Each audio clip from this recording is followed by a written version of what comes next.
मंजुरी होऊन त्याच्या कामाची सुरुवात या कुंभमेळ्याच्या मार्गाने तुम्ही करणार आहात की नाही, हा आमचा नागरिकांचा छत्रपती शिवाजी महाराजांच्या जन्मभूमीचा हा तुम्हाला सवाल आहे.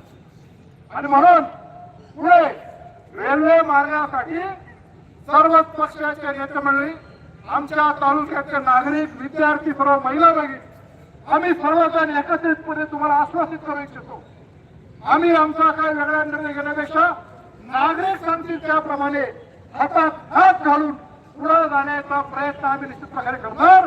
पण पुणे ते नाशिक ही रेल्वे लाईन केल्याशिवाय आम्ही स्वस्थ बसणार नाही, एवढा मात्र या ठिकाणी तुम्हाला सर्व सांगू इच्छितो.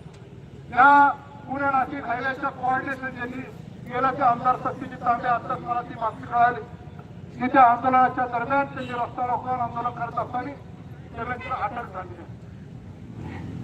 ठीक आहे, अटक जरी झाली असती तर एक ते सत्यजित तांबे आंदोलनामध्ये नाही.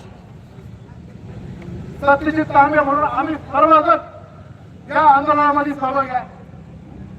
अटक करायची असेल तर एकट्या दुकट्या नेत्याला करू नका, आमची पण अटकेची तयारी आहे. पण रेल्वे झाल्याशिवाय आम्ही स्वस्थ बसणार नाही, एवढं या निमित्ताने सांगतो. आणि पुन्हा एकदा या नारायणगाव ग्रामपंचायतीने सर्वांनी या आंदोलनाची तयारी केली. मी त्यांचा जुन्नर तालुक्यातल्या तमाम नागरिकांच्या वतीने मनपूर्वक आभार मानतो आणि माझे 2 शब्द संपवतो. जय हिंद, जय महाराष्ट्र, जय शिवराय. धन्यवाद अभिषेक.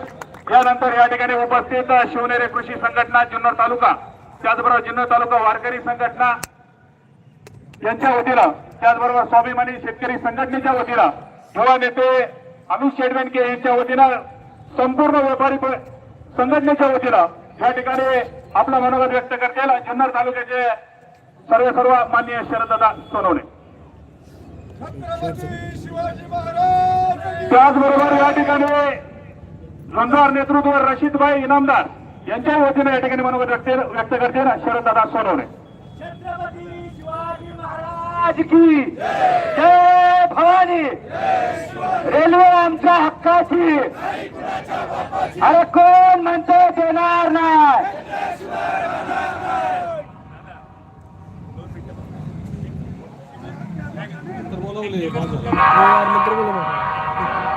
हॅलो. खरं तर आज हे जे रस्ता रोको आंदोलन आहे याला सर्व आमच्या व्यापारी वासियांच्या वतीने आम्ही पाठिंबा व्यक्त करतो. टेक्निकल मुद्दा असा आहे की 235 किलोमीटरचा हा जो रेल्वे लाईन होती आणि जी आता त्यांनी नवीन रेल्वे लाईन जी सँक्शन करण्याचा राड घातलेला आहे ती 415 किलोमीटरची रेल्वे लाईन आहे आणि ती जाणार आहे शिर्डी येथून. पहा, शिर्डीला एक विमानतळ आहे, नाशिकला एक विमानतळ आहे आणि औरंगाबादला एक संभाजीनगर, छत्रपती संभाजीनगर येथे एक विमानतळ आहे. साधारणतः 60 म्हणजे जे आपलं हवाई अंतर आहे 60 किलोमीटरच्या परिसरामध्ये 3 विमानतळ तिथं आहेत.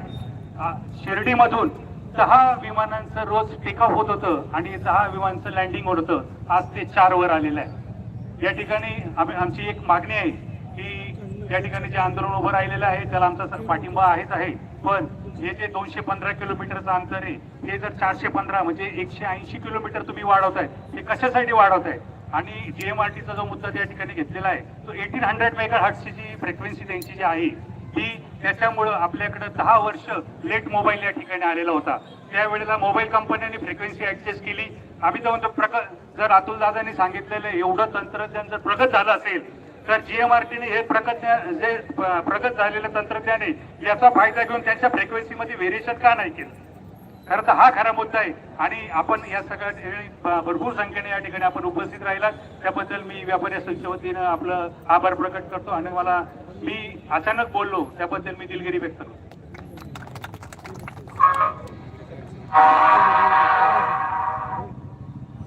अखंड हिंदुस्थानाचं आराध्य दैवत छत्रपती शिवाजी महाराज या भारत वर्षाच्या स्वातंत्र्यासाठी ज्या ज्या मंडळांनी बंड केलं ते सगळा क्रांती दिन आज आपण साजरा करतोय.